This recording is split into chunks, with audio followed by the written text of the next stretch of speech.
Welcome back to the Washington Nationals here on OOTP 27, and we have encountered our first, who knows if it's a bug, who knows if it's some decision the devs decided to just make for no reason, but we've encountered our first one of them in this sim, folks. We cannot advance the day until we get rid of these guys who are not on the 40-man roster and their non-roster invites. In every other OOTP version, you would be able to have guys who were, like, Cole Henry we DFA'd at one point earlier in the offseason and to make room on the 40-man roster, and then we put him on the spring training roster. And in every other OOTP I've ever played, you are able to put these guys on the spring training roster after they've been DFA'd, so they technically have a major league contract, but you can just DFA them again.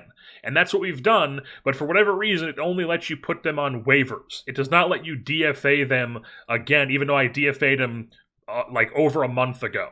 So there should be no weird like roster rules about that, but they're just in waivers, they're not DFA'd. So because they're only in waivers, and there was no option to DFA them, there was just waive them, now they're on the actual roster, and I actually can't sim the day unless I decide to just outright release these guys. And like with Matt Mervis, I wouldn't mind outright releasing him, but with Cole Henry, I kind of want to keep him around the organization, because the only reason we DFA'd him was to open up roster spots, and it wasn't like he had no options. Alright, luckily we were able to keep Cole Henry around on the 40-man roster and just send him down to AAA because we were able to move somebody to a 60-day IL spot, but still, I should be able to do that. Oh, another thing I should mention is that I have messed with the face gen settings.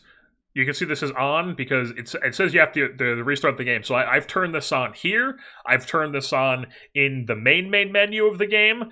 You can't turn it on in league settings because no matter what you do, it's always just face gen not initialized. There's nothing you can do here. But I've turned it on here. I've turned it on in the main menu. I've restarted the game. I've done every possible way that I can to enable face gen, and it just doesn't ever enable. I boot the game back up, and it's always just auto switch back to disable.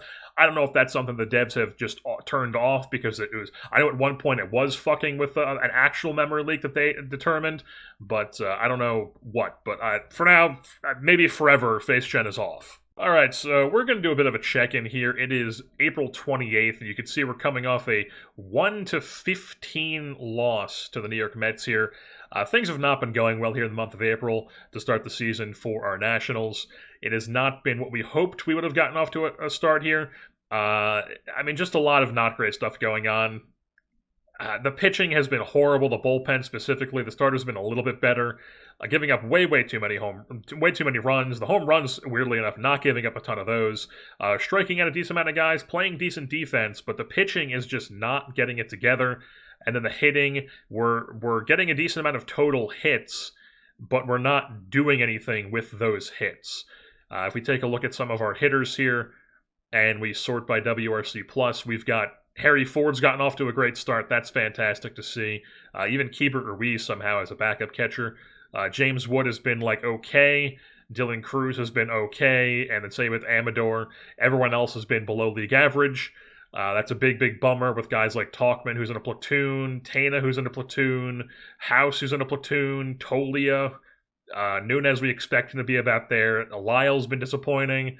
Alcantara's been dreadful. He has a 0 WRC plus in 84 plate appearances. It's a negative 0.7 wins above replacement. I mean, we picked him up to be our everyday center fielder, and he is not getting the job done right now. It's only been a month, but I mean, how long are we going to continue to run him out there and be this everyday center fielder if he's going to put up numbers like this?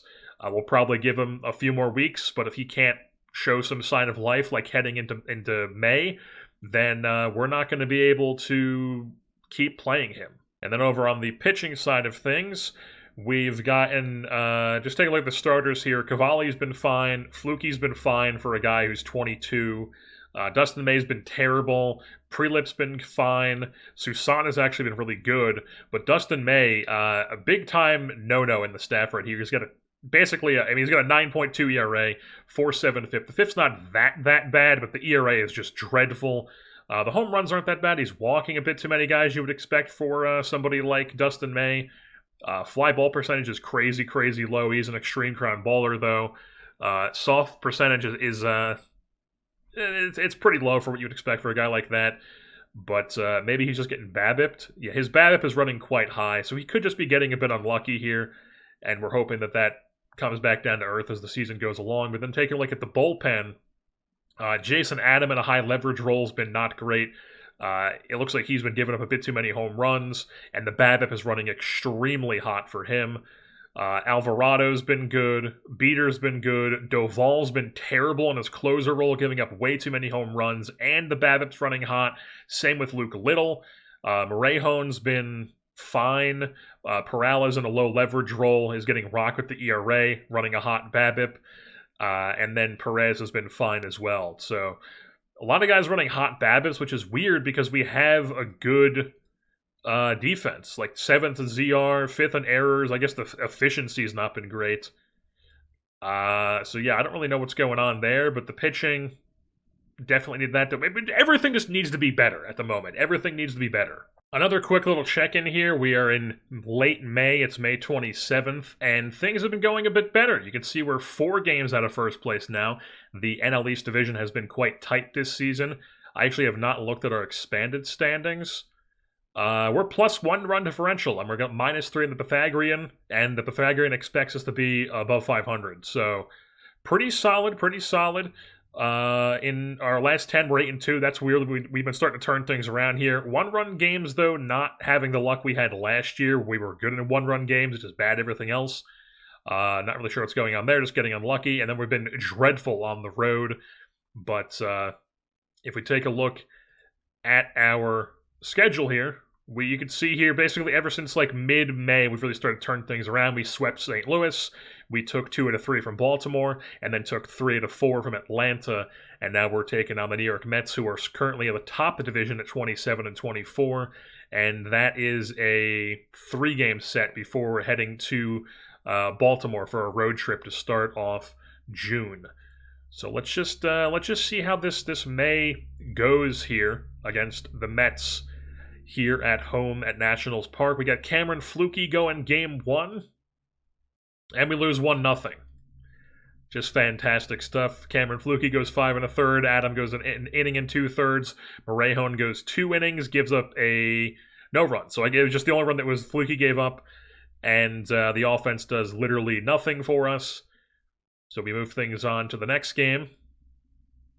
And it's a 12-11 extra inning thriller, as it's just back and forth the whole game. We scored 2 in the bottom of the 10th to win it 12-11. And Nunez doubled, Wood doubled, Cruz doubled, Amador doubled. Wood had 2 home runs. Luciano had a home run. And then Dustin May just got absolutely beat up right away, and then the bullpen held it down. Beater, Little, Perez, Alvarado, who blew the save, and then Maxwell shut it down for the win. In the 10th inning, he pitched that inning. He's currently up right now because he got a couple injuries we're dealing with here. Perales will be back soon. Talkman will be back soon as well. He's got 4 days left. That's why we're currently rocking Dylan Cruz as the left fielder against righties and lefties. Jacob Young is back up as a bench player, just playing the 4th outfielder role, just subbing in whenever we need him to. But now we got a rubber match on our hands here. It is Connor Prelip taking on Sean Manaea, a lefty duel here. Can we take it? We can indeed. A 5-1 victory over the New York Mets pushes our record up to 25-29, and we take 2 out of 3 in a 3-game set. Prelip goes 7 strong, 4 hits, no runs, 2 walks, 8 Ks. Jason Adam goes 2, shuts the door, blows the save, but gets the win as we score. No, that was 5 total. We scored 4 in the 8th inning to get the lead back, and big-time stuff from the offense as Harry Ford was leading off for us. James Wood had a 2-hit day. Brady House scored twice. 2-hit day for Tana. Doubles for Jacob Young, Brady House, and James Wood. A triple for Dalen Lyle, and we get it done. 2 out of 3 from the Mets, and we are now sitting 3 games back in 4th place with the Marlins, Braves, and Mets all in like 1.5 games away from each other for that 1st place spot. Folks, don't look now, but we just took 2 out of 3 from Baltimore as well. We had 1 game, because I forgot to scroll down, 1 game at the end of May here, 6-2 win over Baltimore. That was did not mean to click on their team page. I wanted to click on the box score. Thank you very much. 2-hit day for Dylan Cruz and Kevin Alcantara. How's he been doing?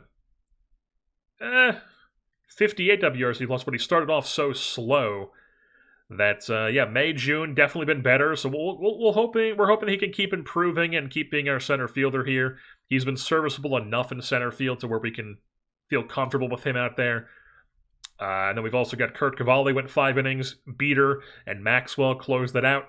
And then in game 2, we I think we took game 2. Yeah, 7-1. Susana goes 5 innings, Little and Alvarado go 2. And the offensive side of things, you've got Cruz scoring twice, 1 hits for a bunch of players, and then Nunez had a 2-hit day. Dalen Lyle had a double. Calvin Alcantara homered his 4th of the season. And it was Cade Povich going for the Orioles. And then in the 3rd game of the series, they avoided a sweep as Cameron Flukie did not have a great day. Walked 4, gave up 5 runs. The bullpen tried to keep the team in it, but we could not score enough to outlast the Orioles because of Flukie's poor day. We might still have a conversation here about Cameron Flukie. I thought that he was ready. He wanted to be in the rotation. He looked ready. But, through 11 starts here, he's got a not great ERA+, not good FIP minus. He's got a 2.0 home runs per 9. He might just be somebody we have to send down, burn one of these option years, get him down in AAA, and just see what he can do down there. And maybe AA, but... We'll have to see. I think I might just do that now, honestly, put him in AA, and then call up like Brad Lord or somebody like that and put him in the rotation. We're going to put him in Rochester, actually. He's going to go into Rochester with the Red Wings, and then we are going to call up... We're actually calling up Andre Palante here, almost 29. We picked him up on a minor league free agent deal over the offseason. Extreme ground baller. He's got that 65 home runs allowed, 60 movement, 45 BABIP. But he's having a great season down in AAA, so I figured why not reward him, because Brad Lord was not having a good season in AAA. The other guy we could have considered was Riley Cornelio, who's already on the 40-man, but he's been like whatever. And I just wanted to see what Palat could do for us.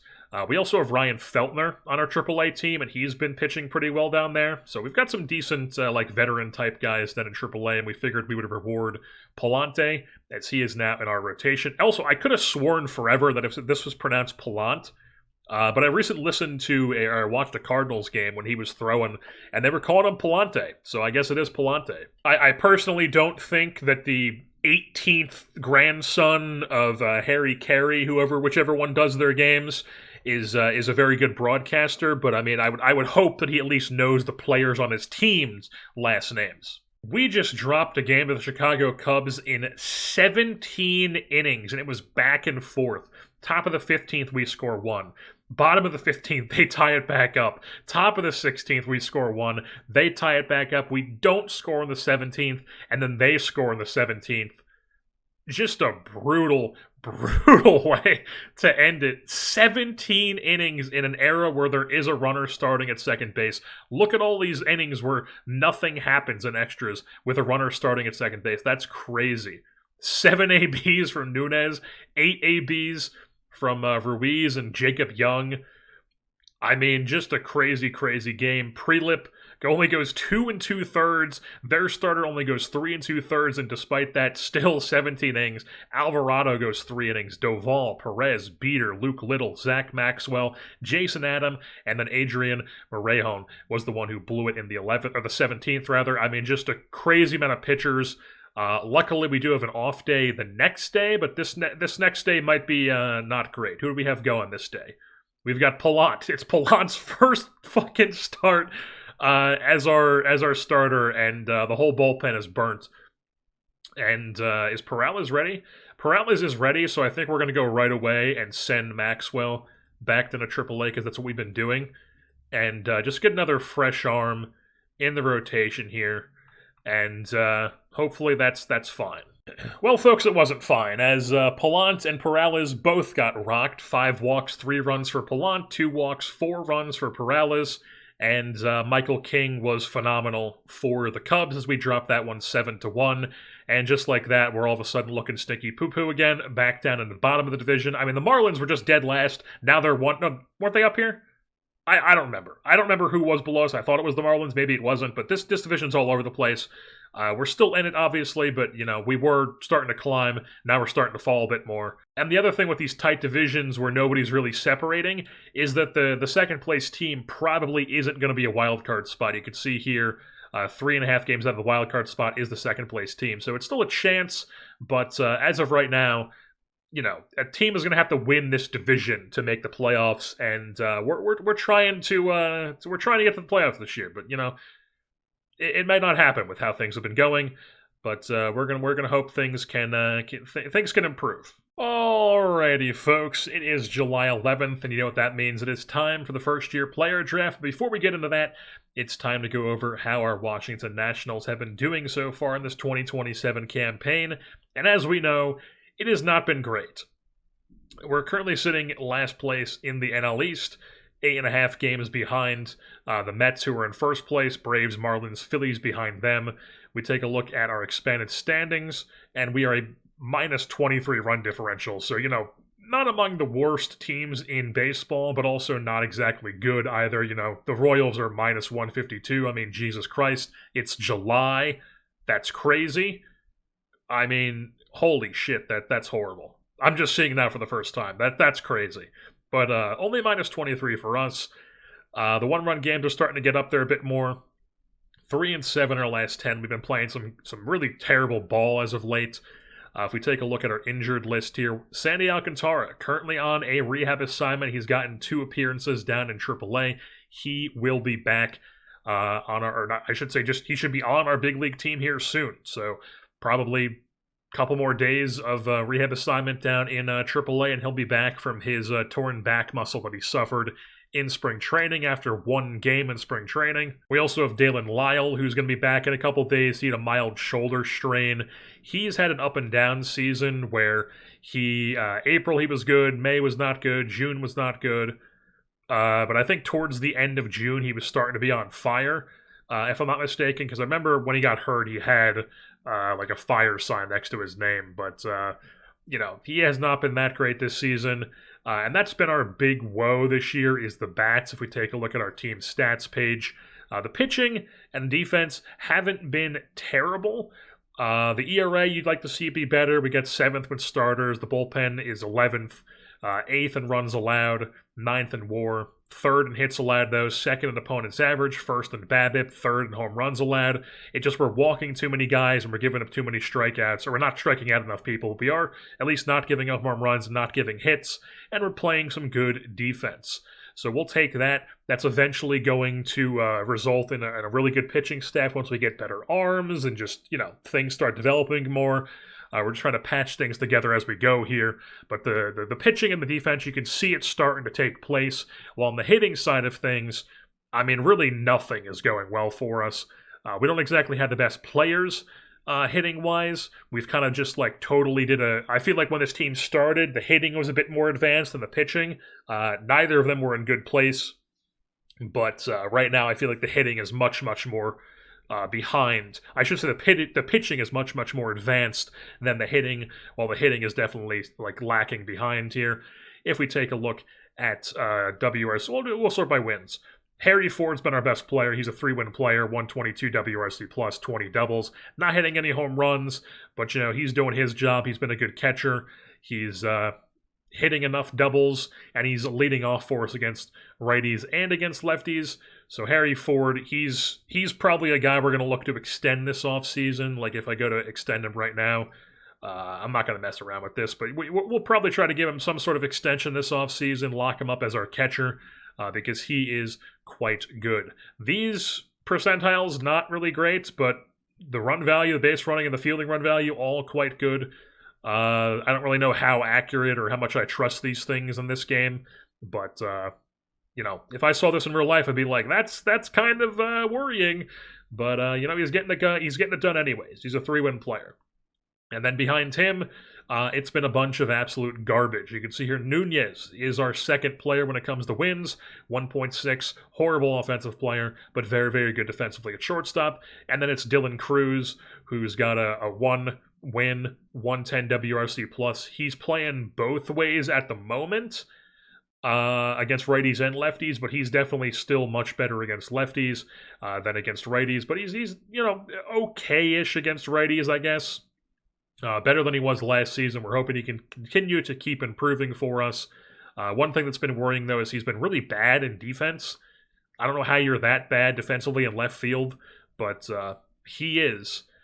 Michael Tolia's been fine as like a first base bopper sort of guy. He's got 20 home runs for us.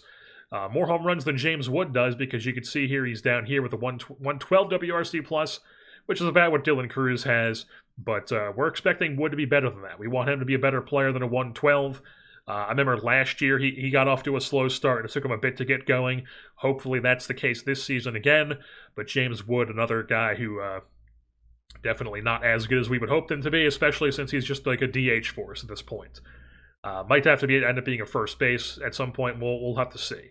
And then it's like Brady House, who is playing both ways now because we actually sent down, we waived and DFA'd Jose Tena because he was not hitting against righties or against lefties. Yeah, I guess these are his AAA splits, but you can see here the percentiles against in the MLB were not good. Look at his batting splits here in the major leagues, just not good against righties and against lefties, was not getting the job done. So as a platoon guy, I was like, you know what, we're just going to waive and DFA him because he was out of options. And unfortunately, Jose Tena is not a guy who is going to be a major piece for us. So Brady House at the moment is playing third base against righties and against lefties. He's barely played against righties this year, so hopefully with a bit more time, he can start to come around a bit. But you can see here he's been crushing lefties. He's got a bunch of pop and BABIP, so we're hoping that he can somewhat figure it out against righties as he plays more now that he's getting a chance at that position.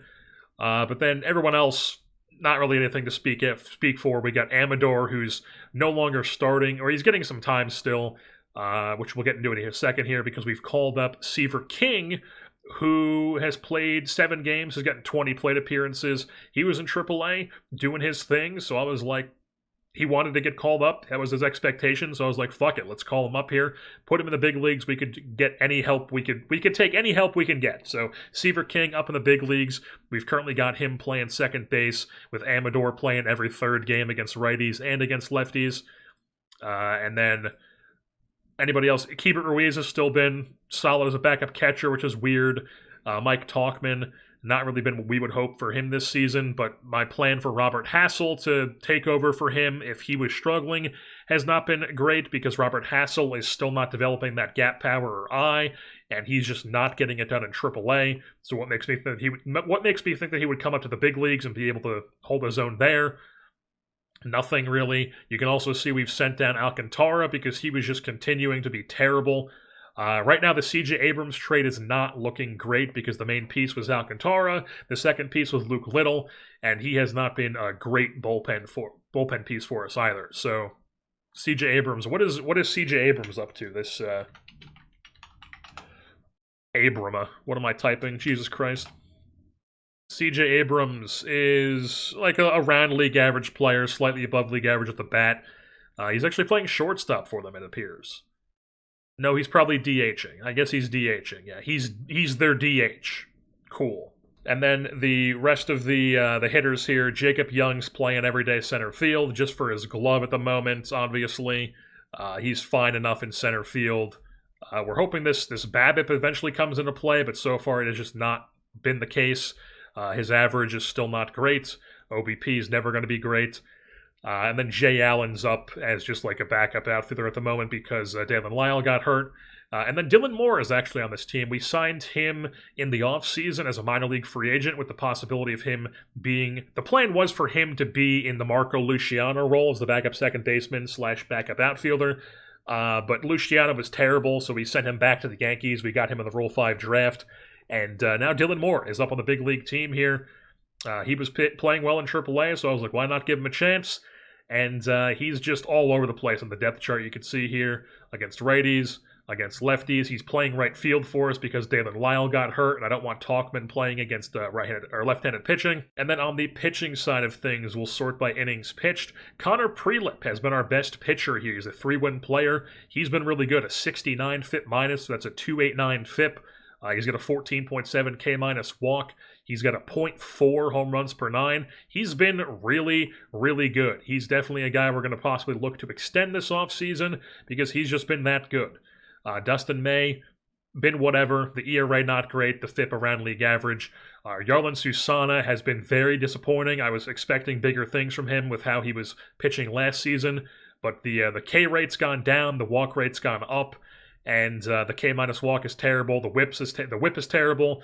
The FIP, the ERA, everything's not good. So I don't want to send him down.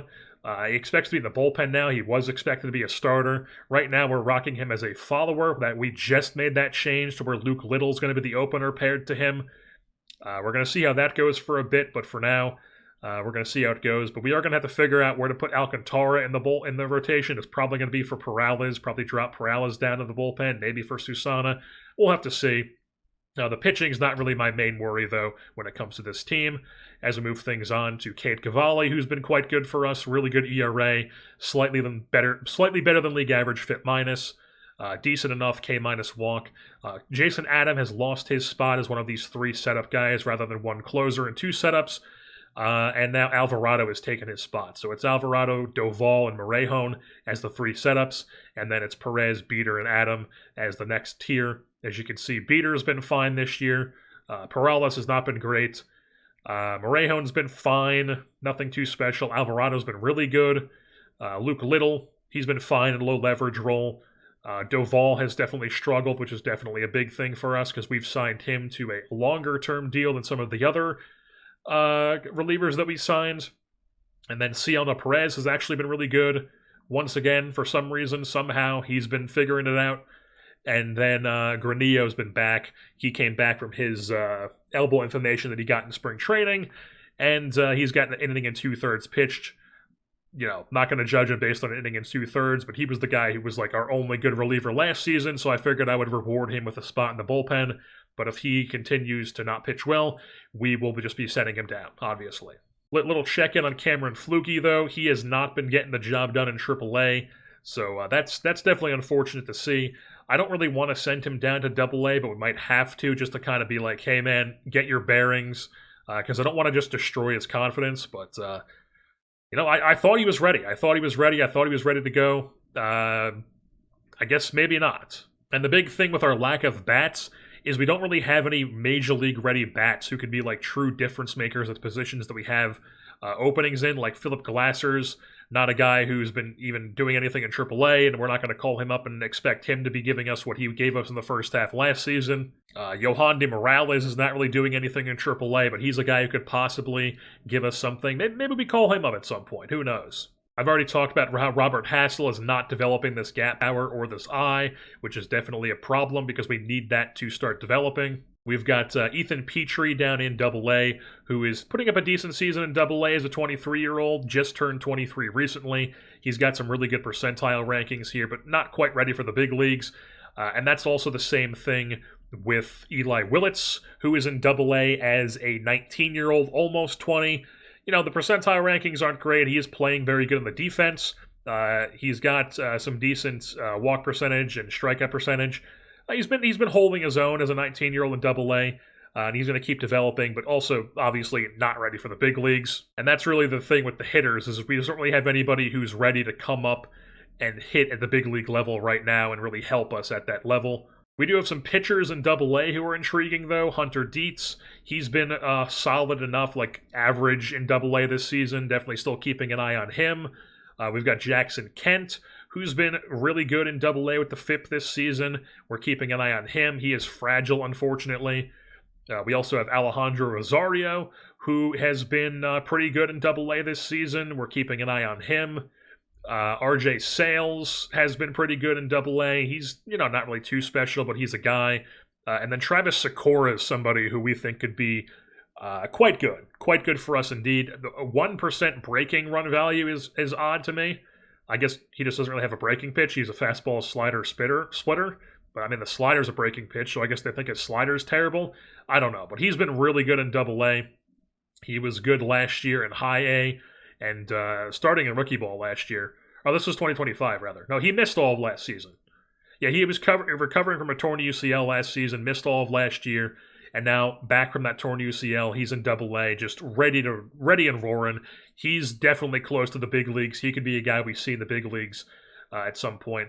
Ideally, it's like him, Fluky, and Susana are like 1, 2, 3 in our rotation long term, and then Prelip in there as well. Perala's possibly, but right now, Perala's not getting it done, neither with Susana, but we're definitely still keeping an eye on Sakura here. And then obviously still Fluky, who we have in AAA at the moment. Who, you know what, we'll put him in Double-A just to see if he can like dominate down there, get his confidence back up, and see what he thinks. So, yeah, we're going to put him in Double-A, see how that goes.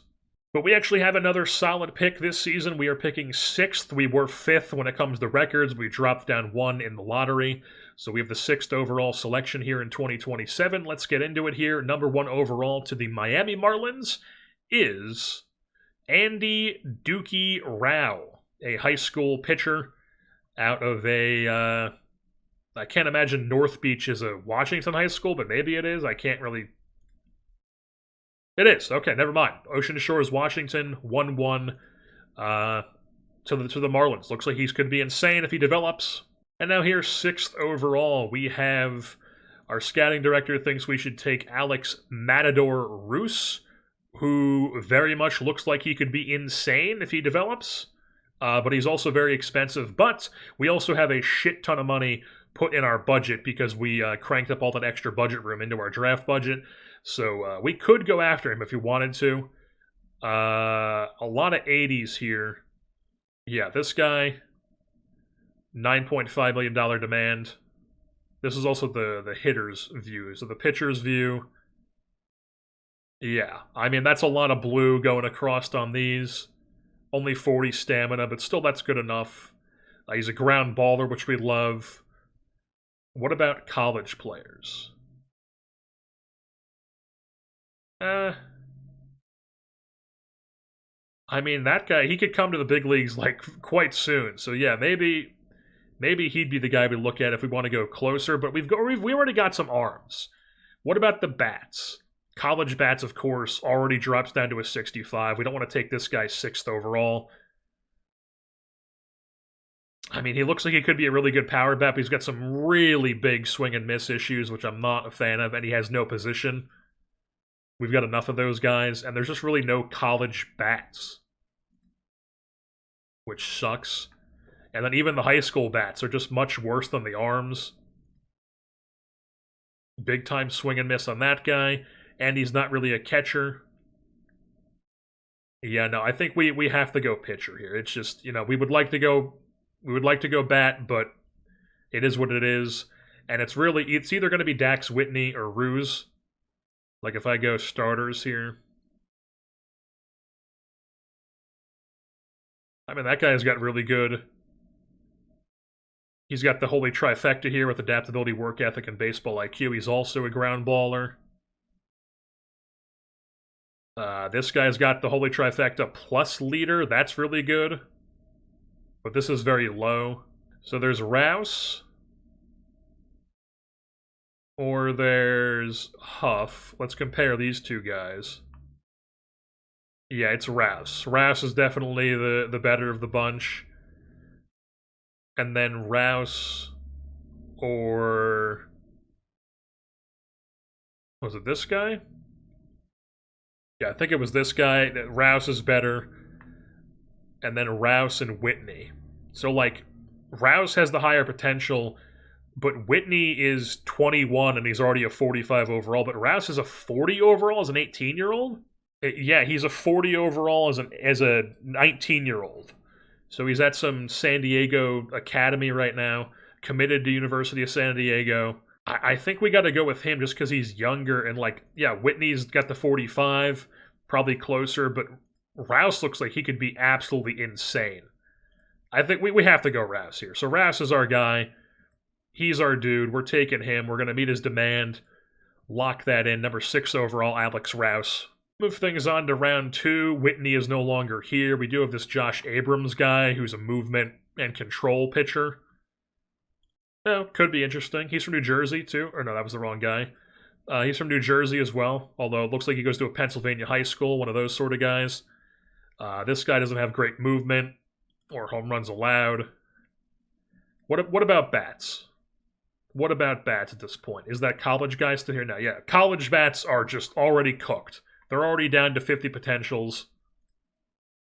Not what you want to see. At all. This Blaine Brown guy, outfielder. Probably not really what you want in second round. This guy is a catcher. Looks like he could actually be a catcher. High leader, work ethic, good bat too. But I don't know if we want to take him. Because even if this guy ends up, like, let's just say theoretically we take this guy, he ends up developing, ends up being our catcher, we could always play Harry Ford in left field. We could always do that, and that's always a possibility for us. So, it's not totally off the table taking a guy like that. Second baseman, not really much going for him. It's more avoid K. Nick Ellis here, big jack despite having no power. Could play you like a serviceable center, but probably more of a better corner guy. David Noel, once again, a corner guy with not really much going for him when it comes to gap or power. And then Oliveira here. Looks like he's got some serious pop, gap, power, eye, decent BABIP, but huge swing and miss issues. And he doesn't play the infield, but he's much better on the infield. So yeah, he could be like, 20 turn DP. I don't ever messed around with 20 turn. He's a lefty anyways. Never mind. He's a lefty thrower. So he could be a really good first baseman. But I don't know if I want to take this guy. But he's probably him and the catcher are probably my favorite of the college bats here. And then when it comes to the high school bats, yeah, our scout director thinks we should take Abrams. What if I ask for a bat recommendation? He thinks we should take Jake Collar, who I say no. No, thank you. A lot of college catcher or high school catchers here. Jared Harvey. No arm, but decent blocking, decent bat. David Hasty. Not really a catcher. Could play you a really good corner outfield. Maybe. Leno. This guy's interesting. This guy's quite interesting. He's almost 19. Looks like he could be a good hitter across the board. High adaptability, work ethic, baseball IQ, but he's also low leader loyalty and high greed. So he wants to get paid a shit ton. So, that's whatever. But he looks like he could be a really good catcher with a really good bat. He's got medium development risk. This guy's extreme development risk, but it does look like, it's mainly avoid K. But avoid K and power is crazy, but extreme development risk.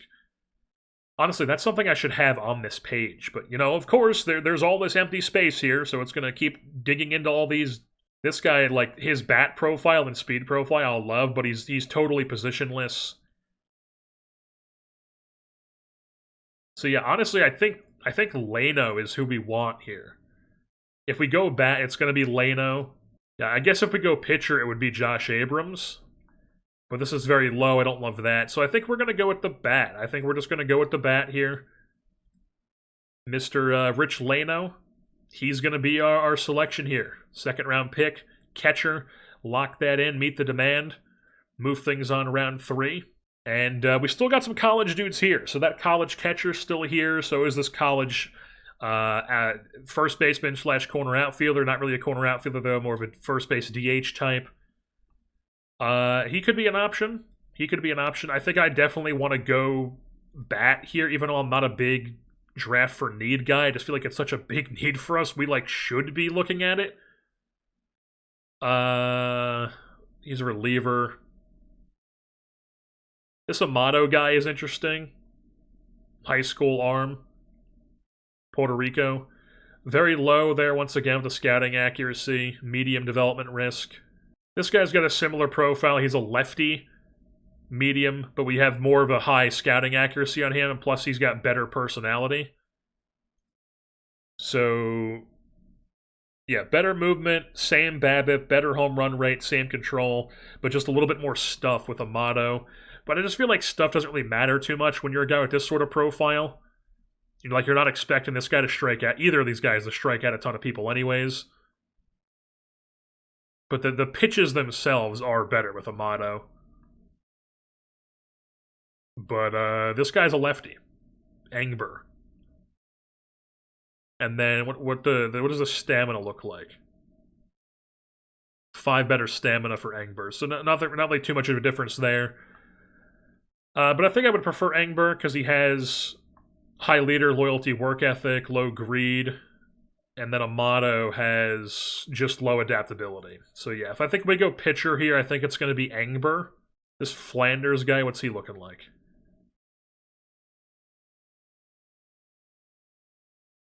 Much more control. The stamina's the same. I mean, they're both intriguing. But I think I want to go with the lefty. I think I'm going to still go Engber here. Yeah, I think we're going to go with the pitcher again. We're going to go with Engber. He's our guy. I looked at the hitters. Nothing really was standing out to me with the high school guy. This guy's got a crazy Finnish name. He could be decent, but I think I still prefer Engber. 45 control. It looks like it's more of a 2-pitch pitcher, though. Yeah, probably more of a bullpen guy. But crazy name, but I think we are going to go Engber. Because I don't think Skinner's movement is really good enough to outweigh some of his other stuff that I don't love. So we're just going to do it. We're going to lock it in. Bobby Engber, he is our 3rd round pick. Move things on round 4, and there's still a bunch of dudes here, including Flanders, who we really liked, including that Yuka guy. What about when it comes to hitters? Honestly, I'm tempted to just take either Cade or Fernando. So, looking at these two college guys, Cade Arambide and Fernando Olvera. A bunch of swing and miss on Olvera, but he's got the same BABIP, better gap, better power, better eye by a lot. Better base running. But then defensively, he's just like a really good first baseman, DH,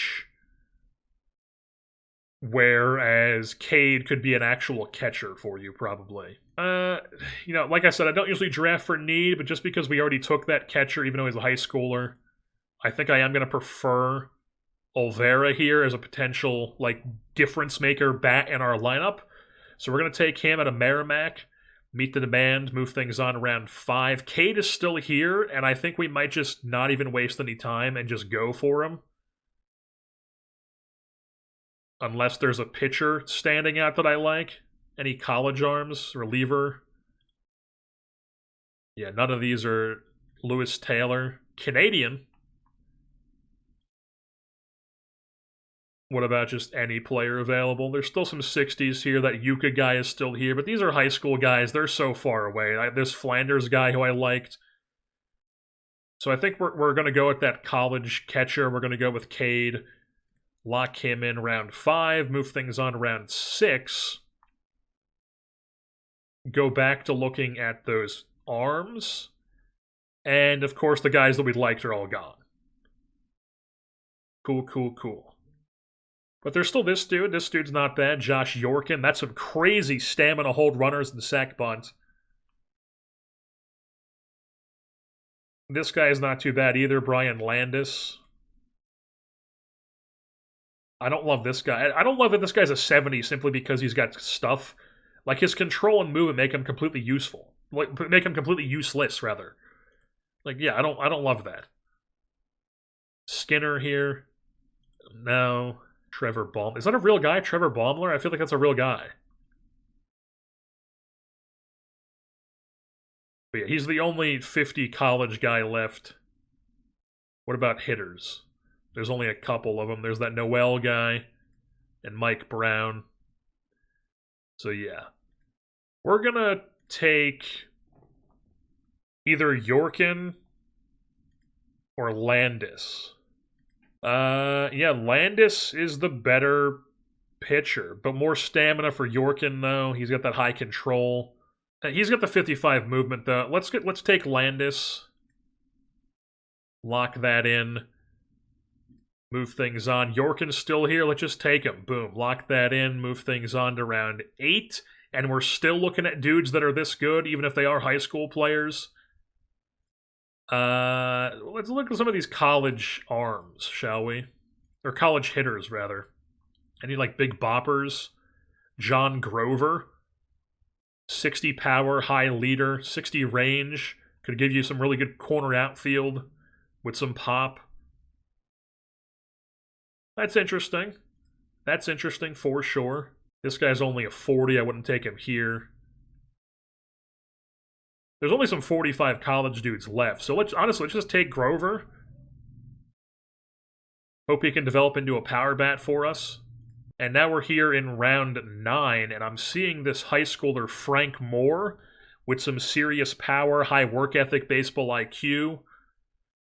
Let's just do it. Let's just take him here, big time pop, see if he could develop. Move things on around 10. Alrighty, so we have reached the end of the first year player draft as we, I think we did the first 9, and then we left off showing number 10, Colin Norton. We took a college infielder, just kind of a guy who could be maybe something decent, like backup sort of player, high baseball IQ, low greed, good speed, 65 range, decent enough bat as like a backup player, switch hitter, decent player to have around in your org, so we took him. And then in round 11, we took Melvin Jimenez, a catcher out of a Oregon high school, big-time pop and 60 framing, decent personalities here as well. Then in round 12, we took Andy Goldstein, a right-handed high school pitcher out of a Virginia high school, high stamina, good movement, and decent control. Then we took round 13, Kyle Sullivan, another high school arm with some decent home runs allowed. Could possibly be a starter down a line somewhere. And then round 14, things started really falling off around here. We took this William Kirk guy, lefty from New Jersey, currently at the University of Virginia. And then in round 15, we took Ricky Garza, a lefty-lefty first base type, decent BABIP and avoid K, good personality class. He's a first base DH type. 16, we took Braden Martin. This is really where you started focusing on just guys who can just play defense and just be good influences in the minor leagues. So high leader, work ethic, baseball IQ, can play defense throughout our minors. Then in round 17, same sort of thing, high leader and personality class, can play defense in the minors. And then in round 18, same sort of thing, high leader, work ethic, play defense in the minors. Round 19, same sort of thing, no high leader, but 60 framing to catch our minor leaguers. Same, and then round 20, we took Josh New because he's got a bunch of power and eye. Who knows if it develops or not, but he's got a shit ton of power, so I figured why not switch hitter, take a shot on this guy, and that was our 2027 draft class.